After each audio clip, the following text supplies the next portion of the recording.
그림으로 밥 먹고 사는 사람 중에는 작화가와 어시로 구분되어 있습니다. 어시는 고객님이 회사 대표님, 그리고 자기를 써주는 작가님이죠. 그분들이 만족할 만한 작업을 해내야 되기 때문에 지금부터 해드리는 얘기와는 전혀 무관합니다. 열심히 하셔야 됩니다. 그리고 작화가는 고객님들이 독자님입니다. 일이 잘못됐을 때 금전적이든 육체적이든 자기가 책임을 져야 되는 자리, 작화가를 지망하시는 분들에게 하는 얘기입니다. 안녕하세요, 마루입니다. 드로잉을 꼭 이런 식으로 연습을 해야 되나요? 그냥 그려도 되는데 다른 방법이 있는데 여기에 대해서 말씀드리면 사실은 이것도 실무 지망생들을 염두에 두고 말씀드리는 건 맞습니다. 작화가들 중에 가끔 그림은 즐겁게 재밌게 그리고 돈도 많이 버는 사람들이 있어요. 이런 사람들은 노르망디에서 살아남은 사람들입니다. 이 사람들이 몇 명이 될 것 같습니까? 나머지 99% 작화가들은 다 여기서 죽어 나자빠져 있어요. 성공한 작화가들은 살아남은 사람들입니다. 하늘이 점지해준 거예요. 너는 그냥 돈 벌어라. 대충 하는 사람들은 아무도 없습니다. 열심히 하고 죽기 살기로 그려야 이 해변에 싸우러라도 나올 수가 있어요.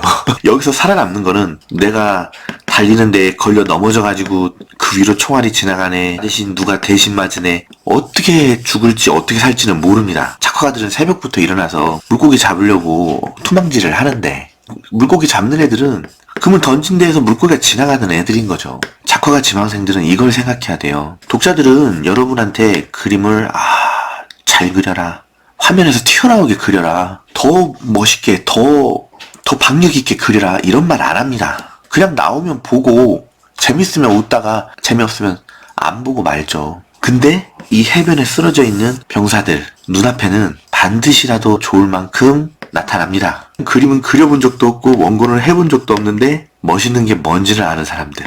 이 사람들이 무서운 점은 뭐냐면 독자들을 위해서, 좋은 작품을 위해서라고 말하는 모든 이야기들은 다 좋은 얘기들이라는 겁니다. 하나도 버릴 게 없어요. 절대 불면의 대의의 명분을 가지고 있습니다. 뭐가 문제냐 라고 물어본다면, 좋은 작품, 재밌는 만화를 만들라고 건네는 이 뼈가 되고 살이 되는 이 소리들을 막상 실무에서 했을 때 사람이 어떻게 죽어 나자빠지는지 모른다는 거죠. 왜냐면 해본 적이 없으니까. 노르망디로 공격하면 이길 수 있다고 말을 하지만 정작 여기에는 안 올라가는 사람, 벗어날 길이 없어요. 작화가들의 인생이란 거는 핸들이 고장난 8톤 트럭과 같습니다. 왜냐면 내가 준비하고 평생 하던 게 어라? 이 길이 아니네 하면서 방향을 튼다고 이게 쉽게 꺾어지는 트럭이 아니라는 거죠. 일단 뭔가 장애물이 나타나면 들이받는 수밖에 없어요. 낭떠러지가 나타나면 알면서 가야 돼. 왜냐면 이거 아니네 하면서, 예를 들면 산에서 말 타고 병사들이 내려와. 근데 이거를 15도만 각도를 그려달래. 마감이야. 맛있는 게 뭔 줄 알아도 요리를 해본 적 없는 사람을 A라고 두죠. 이 A들은 그냥 병사들이 틀었다 말로 하면 끝나요. 그치만 작화가들은 이 15도가 틀어진 거를 그려야 된단 말이야. 내가 그렸어. 죽어 나자빠진 99%의 작화가들은 준비한 장르를 그릴 수도 없고, 주특기인 그림체도 마음대로 그릴 수도 없고, 마감이 다음날에 와도 피드백을 피할 수 있는 길이 없다는 거죠. 그때 지금이 1단계, 2단계 기술을 잘 익혀두면 이 단단하게 자리 잡은 기본기 위에 A라는 사람들이 요구하는 어떤 그림체든 얼추 흉내내서 맞춰 들어갈 수가 있어요. 왜냐면 적정한 포지션 계산해서 그 위에 눈만 이쁘게, 아니면 스타일만 좀 바꾸든가 펜선 바뀌는 거는 쉬우니까.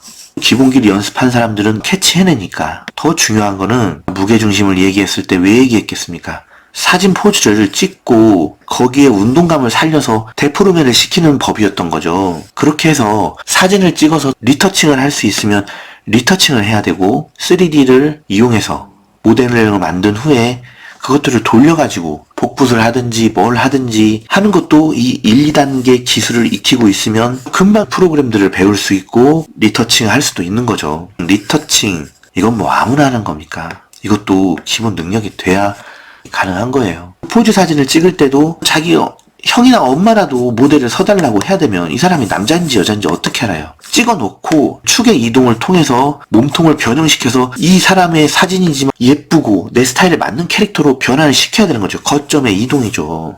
사진이 좀 달라졌다고 다시 찍어달라는 거야? 좀 적당히 좀 하자. 대충 하고 찍자.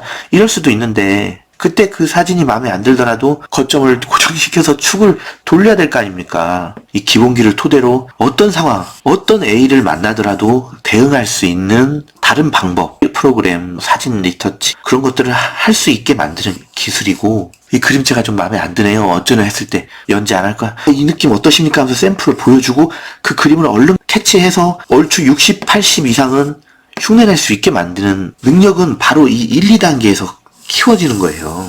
결코 편한 방법이 아닙니다. 손이 더 많이 가죠. 마음대로 그리는 것보다 얼마나 번거롭고 느리겠어. 그치만 마음대로 그리는 사람들은 길거리 싸움을 하는 사람들과 같아요. 골목길에서 자기보다 만만한 애들을 만났을 때는 아주 그냥 벽 짚고 발차기 하면서 무쌍을 찍겠지. 그치만 언젠가 나타난단 말입니다. 운동 제대로 배운 애들을. 어떻게 되냐면 쥐어 터지는 건 둘째고 맞아본 적도 없이 무쌍만 찍던 애들이라 막상 내가 맞게 될 때는 어버버버 하면서 맞는단 말이죠. 되게 추하게. 제가 말씀드린 이 기본기를 단단히 하라는 거는 그림이 내 맘대로 그려지고 잘 그릴 때는 몰라요. 오히려 번거롭고 불편하지. 하지만 아무리 어려운 포즈, 어려운 각도, 생판 처음 보는 그림체를 할지라도 60, 70 이상은 얼추 흉내내면서 해낼 수가 있단 말입니다. 이 기술로 3D를 익혀놓고 모든 기술들을 배워놓으면 마감이 낀 상황에서 평소라면 죽어 나자빠져야 정상인 이 작업 퀄리티를 죽기 직전에 가까스로 끝나게 해주는 거죠. 편하게 끝내주진 않아요. 무슨 말이냐면 원래대로라면 이 노르망디 해변에 쓰러져야 되는 상황에서 팔다리 하나 내주고 고향으로 돌아갈 수 있게 만들어주는 기본기인 겁니다. 또 3D 프로그램 돌리기도 힘들어. 사진 트레이싱도 지금 당장 힘들어. 이것도 힘들어. 저것도 힘들어. 이도저도 아닌 최악의 상황에서는 손으로 그냥 때려 박아서 피지컬로 60에서 70% 이상 퀄리티를 낸다고 생각하고 해결을 할 수가 있는 거죠. 이런 방법, 기본기란 거는 그걸 위해 연습하는 겁니다. 군인들이 왜 행군하고 걸어다니겠어. 전쟁 나면 트럭 타고 다닐 텐데. 이런 기본기들을 굳이 쓰지 않는 상황이 되길 바라면서 이 대생의 1, 2단계를 연습 열심히 했으면 하는 바람인 거죠. 이 기술로 단단히 무장을 해서 정말 좋은 만화를 만들기 위한 방법들, 독자들을 재밌게 해주기 위한 방법들을 수행해냈을 때 재밌는 작품이 나와서 만화가 인기 있어질 확률이 더 높아지거든요. 결론은 이 기본기를 익힌다는 거는 재밌는 만화를 그릴 수 있다는 소리가 아닙니다. 재밌는 만화 만드는 법을 계속해서 요구받을 때 무난하게 대처할 수 있는 방법. 상황이 안 좋으면 팔다리 몇 개 내주는 걸로 끝나는 방법인 거죠. 이 이야기는 말씀드리는 타겟층이 한정돼 있습니다. 프로 작화가 지망생. 그 중에서도 돈 없이 고시원 살면서 연재 준비하는 애들. 한정이죠. 이 사람들이 하루하루가 어떤 인생일지는 대충 아니까 그나마 시간 여유가 되고 내가 내 하루를 조절할 수 있을 때 이 기본기를 우선 잘 익혀두고 이 기본기로 여러 가지 프로그램과 꼼수, 다양한 그림체들을 준비해서 나한테 효율이 좋은 상황, 이 판을 만들라는 거죠.